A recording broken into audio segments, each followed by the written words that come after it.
আসসালামু আলাইকুম। কেমন আছেন সবাই? আশা করি সবাই ভালো আছেন। আলহামদুলিল্লাহ।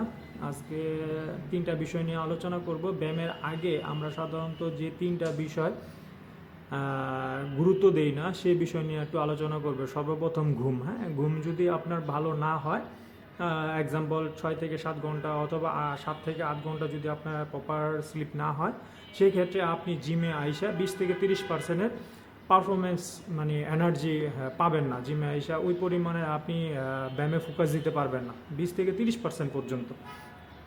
2 নম্বর যেটা বলতেছিলাম, সাধারণত পানি যদি বলি, পানিকে আমরা তুচ্ছতাচ্ছিল্য বলতে পারি। পানিকে অনেক টাইমে মনোযোগ দিই না। সারাদিন পার হয়ে যায়, আমরা পানি খেতে ভুলে যাই। তা আমাদের বডিতে 70 থেকে 80 ভাগ পর্যন্ত পানি। যদি পানি 1% ডিহাইড্রেশন বডিতে থাকে, তাহলে আপনি ব্যায়ামে ফোকাস দিতে পারবেন না 10% পর্যন্ত। 10% ফোকাস না দেওয়া মানে কি, আপনি ওই আপনার যে কাঙ্ক্ষিত যে ফিটনেস গোল, ওটাতে আপনি পৌঁছাতে পারবেন না।